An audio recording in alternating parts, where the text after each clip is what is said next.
o que eu venho falando, discutindo nos dias de domingos, nos almoços de domingos com a minha família, que eu venho entender que a Câmara dos Vereadores é mais para o povo também, para discutir as relações, o que se passa na rua, o que se passa no nosso cotidiano. E as câmaras dos vereadores é sim, mais para debater mesmo, que lá a gente pode estar presente, pode comparecer, ver o que estão sendo discutido, mas muitas pessoas não sabem disso e acabam que não, a gente fica mal acompanhado, mal informado, entendeu? A história da Câmara Municipal do Rio de Janeiro no século XX foi intensamente marcada pelos surtos de autoritarismo e desprezo pela democracia que marcaram a nossa República. Um dos primeiros atos do novo governo republicano, inclusive, foi dissolver as câmaras municipais, criando no lugar os conselhos de intendência municipal, que eram integrados por 7 membros eleitos por voto direto. Quando o governo federal planeja as reformas urbanas do Rio, de Pereira Passos governa durante 4 anos como prefeito com a Câmara fechada. Ele pediu isso ao presidente Rodrigues Alves. O presidente aceitou. Quer dizer, toda a reforma urbana do Rio é feita com nenhum papel da Câmara Municipal. Então você vê que esse protagonismo, nas fases, digamos assim, mais críticas, República, independência, sempre foi o quê? Calado. Mesmo representando elites locais, já era uma representação, durante muitos anos, perigosa, né? E que tinha que ser domada, reprimida ou contida. Quem proclamou a República foi a Câmara Municipal do Rio de Janeiro. Houve um golpe dentro da Câmara, liderado por José do Patrocínio, de aproveitar esse movimento, de deposição de um ministro liberal, que era o Ouro Preto, né? E mudar o regime. E essa decisão, essa opinião, essa alternativa foi passada para o Deodoro. Aí o Deodoro, digamos assim, assumiu essa possibilidade. Eu posso transformar em república? Eu posso governar o Brasil? Pode. Vossa Excelência derrubou não apenas um ministro, derrubou o regime inteiro. Então, veja bem, a Câmara Municipal do Rio de Janeiro teve um papel fundamental na independência, mas não teve poder para sustentar esse processo. Foi engolido por outras forças mais importantes e a mesma coisa ocorre com a República. A Câmara comunica essa alternativa ao Deodoro, o Deodoro se assume enquanto presidente, isso ao final do dia 15 de novembro, né? E passa a governar. E o que é mais interessante, ele no dia seguinte ele vai fechar a Câmara, o que foi visto pelos vereadores como um ato de profunda ingratidão.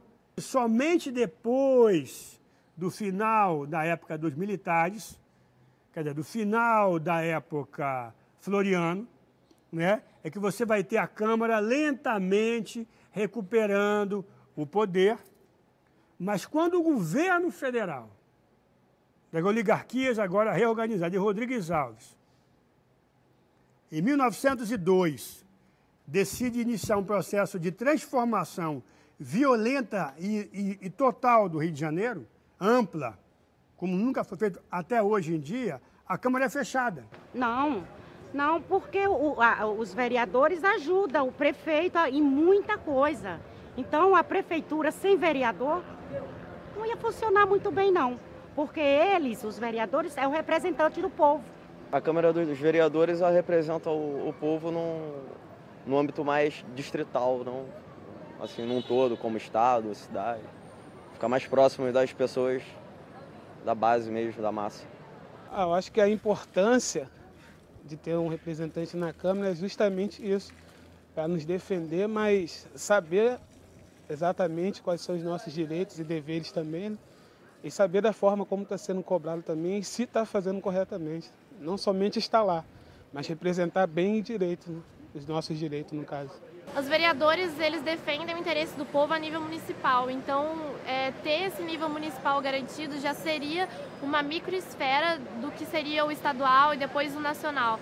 Eu acho que os vereadores têm uma grande responsabilidade, principalmente nas grandes cidades, onde tem uma grande parte da população que não entende a importância dos vereadores e das leis e podem mudar essas leis para que um benefício da sociedade municipal seja garantido. Penso que a democracia, que até hoje fico a pensar que existe, tem aqui no Brasil, no caso, tem que se pensar dessa forma, não dessa forma do Pereira Passos, mas sim dos meios cabíveis de todas as instâncias que se deva fazer. Em 1892, a República retirou dos conselhos os poderes executivos que as câmaras detinham desde o século XVI. Entretanto, os prefeitos só foram eleitos diretamente em 1932. Por pressão do Poder Executivo, a Câmara Municipal não funcionou quando a cidade mais precisava dela, durante as reformas de Pereira Passos, que governou de 1902 a 1906 e transformou a vida de centenas de milhares de cariocas. Em 1937, a ditadura de Getúlio Vargas voltou a fechar as câmaras municipais, que só foram reabertas com a redemocratização do país em 1945. O que representava a Câmara naquele momento? Na visão, por exemplo, do prefeito nomeado Pereira Passos e das oligarquias regionais. A Câmara representava as oligarquias cariocas, mas as oligarquias do cortiço, as oligarquias do trapiche. Do quê? Da economia urbana local, né? Da fragmentação econômica da cidade do Rio. Então você tinha vereadores com grande poder junto à questão do crescimento urbano, da moradia urbana, do trabalho, né? E utilizavam esse poder local como forma de quê? Como base eleitoral. Então muitos vereadores tinham cortiço, muitos vereadores tinham trapiche na área urbana. Como Pereira Passos, de acordo com as determinações do grupo ao qual ele pertence, que é o grupo do próprio Rodrigues Alves, quer acabar com os cortiços, que é uma ideia antiga, e também acabar com os trapiches e construir o Cais do Porto, ele tem que calar essas oligarquias. Então, durante 4 anos, Pereira Passos faz a maior reforma urbana da cidade do Rio até hoje, né, com a Câmara calada. Porque ele sabia que a Câmara não aceitaria de maneira nenhuma a destruição daquela rede de quê? Aquela rede de financiamento, de certa forma, que eles tinham para suas políticas, né? Porque tanto os trapiches como os cortiços, eles eram altamente rendosos. Em 1937, Getúlio, percebendo que o seu projeto de transformação econômica, principalmente, do Brasil, ele seria atrapalhado pelas discussões políticas urbanas mais importantes, lá no meio rural, você tem oligarquias que dominam esse debate, né? Ele dá o golpe em 1937, o golpe preventivo, né, 1937, cancela as eleições, impõe também a esses interventores nos estados, tal como ocorreu com a República Inicial, né, e impõe o prefeito, Henrique Doswell, tal como Rodrigues Alves fez com Pereira Passos, né? E a partir dali, não era mais o Rio da Avenida Central, não é mais o Rio da Belle Époque, é o Rio do automóvel. Aí que você tem que pensar a Avenida Presidente Vargas, né? É a demolição daquele Rio de Janeiro imperial e colonial e o domínio da cidade pelo automóvel. A Presidente Vargas, ela é pensada basicamente para o veículo, o caminhão, o carro e o ônibus. Então a população pobre que morava onde é a Rio Branco e que deslocou em direção à Praça 11, vai ser empurrada para mais longe ainda, né? Para mais distante ainda. Né? Quer dizer, consolida ainda mais a ideia de Zona Norte. E o que é mais importante, Getúlio vai urbanizar a Baixada. Quer dizer, o patrimônio construído por Pereira Passos, em 1904, 1908, 1906, iniciado por ele, porque o processo continua com ele, vai ser demolido nos anos 70. O que é os anos 70? O golpe militar. Então percebam no Rio que as grandes modificações urbanas do Rio, elas só acontecem no quê? Na ditadura, no autoritarismo, né? No processo realmente de arbítrio, né? Na ausência de democracia.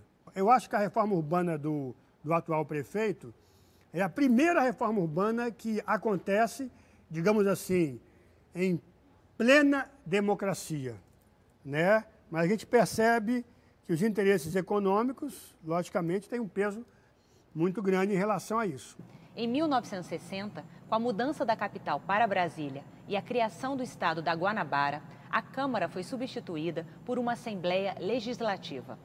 Com a fusão entre o estado da Guanabara e do Rio, a Câmara voltou a funcionar, agora no Palácio Pedro Ernesto.